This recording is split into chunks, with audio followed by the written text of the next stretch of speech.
2024 के लोकसभा चुनाव going on है। 3 चरणों के चुनाव हो चुके हैं, मतदान हो चुके हैं और बहन जी ने बीएसपी के कोऑर्डिनेटर अपने भतीजे आकाश आनंद को अपने पद से हटा दिया है और उनको इमेच्योर कहा है, कहीं अपरिपक्वता की बात कही है। बेहद गंभीर बात है, राजनीतिक हलकों में इस बात को लेकर चर्चा है। आज हम आपसे इसी बात पर चर्चा करेंगे कि क्या बहन जी का ये फैसला किसी दबाव में है या आकाश आनंद इस लायक नहीं थे, या फिर जब उनको इतनी बड़ी जिम्मेदारी दी गई थी तो क्या ये परिवारवाद था। और वर्तमान में ऐसे समय में जबकि पूरा देश बहन जी की तरफ, खासतौर से बीएसपी की तरफ इस उम्मीद की नजर से देख रहा है कि उन्होंने इंडिया अलायंस से हटकर अपने आप एकलो चलो का फॉर्मूला अपनाया है, ऐसे में इतना बड़ा फैसला आखिर क्यों लिया गया है, इसी पर मंथन करने के लिए आपका मेजबान आजाद खालिद हाजिर है। और हां, आप चैनल को जरूर सब्सक्राइब कीजिए ताकि आपकी आवाज और मजबूती से हम उठा सकें। कहीं जाइएगा नहीं, बहुत जल्द हाजिर हो रहा हूं। आपको महाभारत याद है? जी हां, पूरे महाभारत में अगर बात करें, धृतराष्ट्र अपने बेटे को स्थापित करने के लिए, यानी सत्ता हस्तांतरण करने के लिए, उसको जिसे कहना चाहिए ट्रांसफर करने के लिए तमाम साम दाम दंड भेद इस्तेमाल करते हुए युधिष्ठिर को, भीम को, अर्जुन को, सबको नकारते हुए, पूरे समाज को नकारते हुए, भीष्म पितामह को नकारते हुए, सारे गुरुओं को नकारते हुए अपने बेटे की मोहब्बत में इस कदर दीवाने हो जाते हैं कि लोग उनको अंधा तक कहने लगते हैं। हालांकि कहा जाता है किद्वंतियों में कि उनकी आंखें खराब थी, लेकिन लोग उनको पॉलिटिकली भी और मानवीय आधार पर भी अंधा कहने लगे थे बेटे के मोह में। रामायण भी आपको याद होगी, रामचंद्र जी को वनवास हुआ माता जी की वजह से। अगर बात करें, भरत को स्थापित करने के लिए माता जी ने दूसरे बेटे को कैकेयी ने बाकायदा वनवास भेज दिया ताकि सत्ता अपने बेटे के पास आ जाए। परिवारवाद वर्तमान दौर में भी बात करें, चाहे नेहरू जी के बाद की बात करें, इंदिरा जी को स्थापित करने की बात करें, जबकि और भी काबिल लोग उस जमाने में मौजूद थे, नेहरू जी के हमकक्ष जो समकक्ष लोग मौजूद थे, बावजूद इसके बेटी को स्थापित किया गया, राजीव गांधी जी को स्थापित किया गया, राहुल गांधी जी को स्थापित करने की लगातार कोशिश हो रही है। एक नहीं, दो नहीं, दर्जनों हार के बावजूद राहुल गांधी को लगातार रीलॉन्च किया जा रहा है और प्रियंका गांधी को भी रीलॉन्च किया जाता है। बार बार उनको स्थापित करने के लिए अपने खेमे से ही आवाज उठाई जाती है। यह परिवारवाद है, बेटे का मोह है, या सत्ता को सेफ एंड सिक्योर रखने का मामला है। चौधरी देवीलाल की बात करें, जो कि कभी किसी जमाने में उस खेमे में शामिल थे जो नेहरू जी के परिवारवाद के, कथित परिवारवाद के खिलाफ थे, चाहे वो चौधरी चरण सिंह जी हो, चौधरी देवीलाल जी हो, मुलायम सिंह यादव जी हो, ये तमाम वो लोग थे जो परिवारवाद के खिलाफ थे। लेकिन चौधरी देवीलाल जी के यहां तो एक ऐसी सीरीज चली, Chautala brothers and sons, Om Prakash Chautala, Dushyant Chautala, Ajay Chautala, Abhay Chautala, ये तमाम चौटालाज ऐसे चले कि कहीं ना कहीं ऐसा लगा कि सत्ता का हस्तांतरण तो हुआ लेकिन पार्टी का निपटारा भी हो गया। बात करें अगर चौधरी देवीलाल जी की विरासत जो कि मेहनत से खड़ी की गई थी, वो बेटों ने खास तौर से ऐसी कर दी है कि आज उनका कहीं नामो निशान राजनीति के क्षितिज पर नजर नहीं आता। बात करें अगर चौधरी चरण सिंह जी की, किसान मसीहा, बड़े नेता, और अगर बात करें, लोग उनको अपना आदर्श मानते थे, लेकिन अपने बेटे को ऑक्सफोर्ड से लाकर एक तरह से स्थापित किया या स्थापित हो गए, यानी विरासत के तौर पर बेटा, फिर उनके बाद उनका बेटा जयंत चौधरी। लेकिन आज उनकी हैसियत यह है कि महज 2 सीटों पर भी समझौता करके वो ऐसे डंडा ठोक रहे हैं कि मैं ताल ठोक रहा हूं। बहरहाल ये वो नाम है जो कि विरासत के तौर पर स्थापित करने की कोशिश की गई। बात करें अगर मुलायम सिंह यादव जी की, तो उन्होंने अपने जीते जी अपने बेटे को स्थापित कर दिया। यह अलग बात है कि पार्टी कहीं ना कहीं बिखरती नजर आई। भाई इधर खड़े रहे, बेटा इधर खड़ा रहा, और स्टेज पर जो ड्रामा पूरी दुनिया ने देखा वो आपको याद आ गया होगा। ये तमाम बातें हम इसलिए जिक्र कर रहे हैं कि सत्ता का जो हस्तांतरण है, जो ट्रांसफर है, वो अक्सर आपने देखा होगा। लालू जी जब संकट में फंसे तो उनको कोई और नजर नहीं आया, पत्नी नजर आई, किचन से उठाकर सीधे उनको मुख्यमंत्री के पद पर बिठा दिया गया। राबड़ी देवी जी एक ऐसा एक्सपेरिमेंट है भारतीय लोकतंत्र का जो शायद हमेशा याद रहेगा।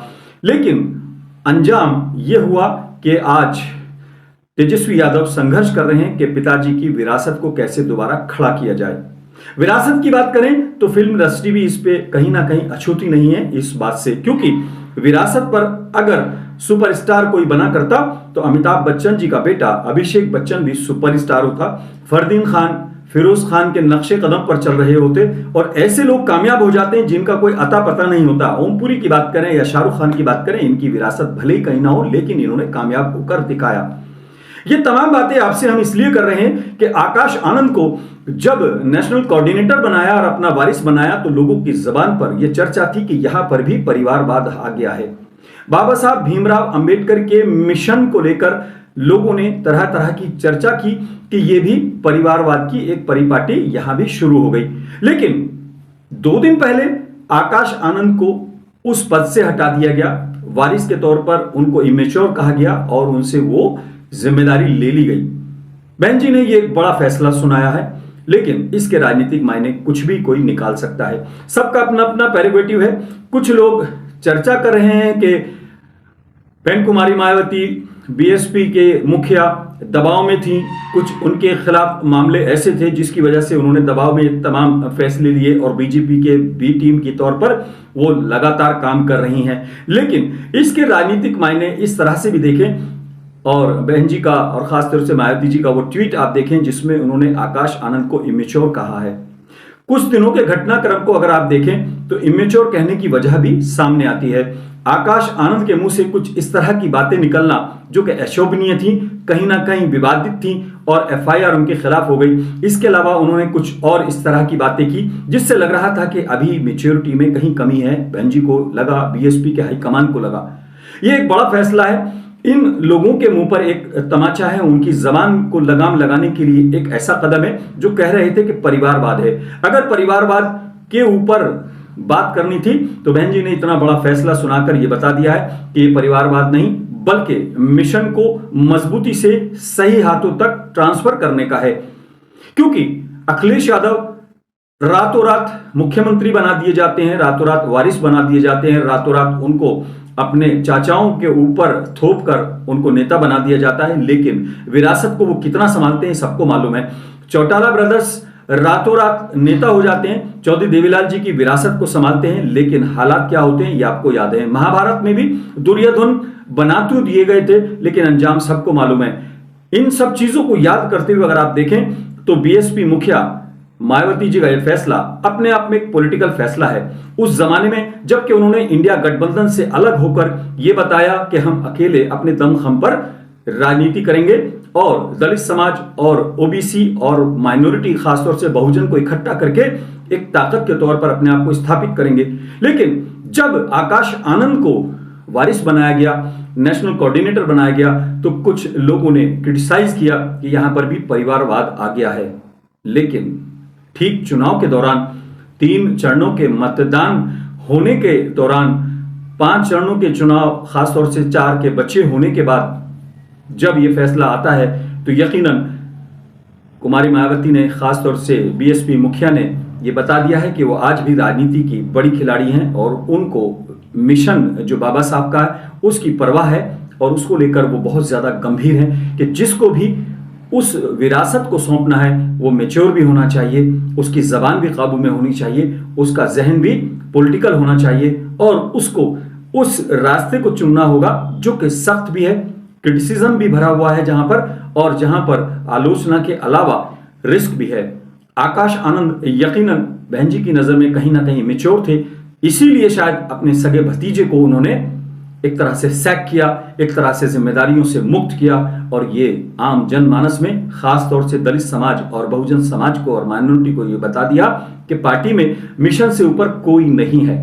ये बात हम इसलिए कह रहे हैं कि बहुत आम चर्चा होती है कि बीएसपी और मायावती खास तौर से बीजेपी की बी टीम के तौर पर काम करते हैं। ये अलग बात है कि बीएसपी की तरफ से ये एंटी मार्केटिंग या फिर ये डिफेंस नहीं किया जाता कि अखिलेश यादव की टीम पूरी की पूरी संजय सेठ को राज्यसभा में भेजने के लिए अपने कैंडिडेट को छोड़कर, समाजवादी पार्टी के कैंडिडेट को छोड़कर उनको वोट करती है, वो बी टीम नहीं कहलाती।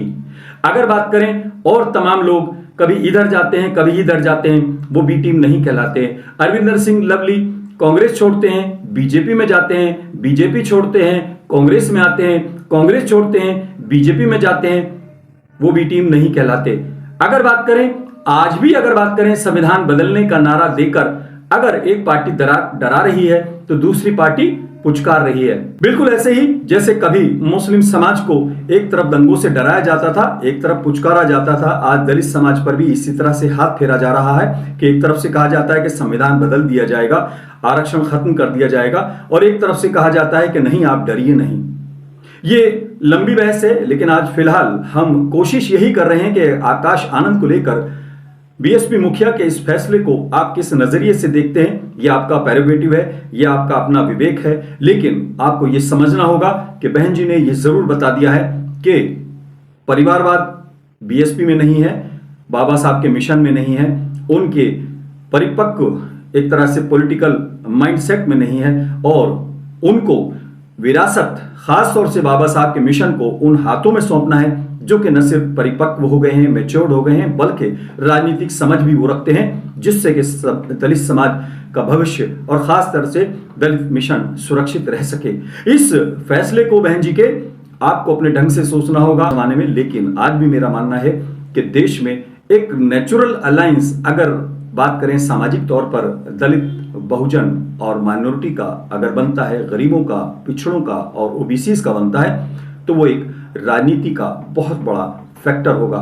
इसको कोई नजरअंदाज नहीं कर सकता।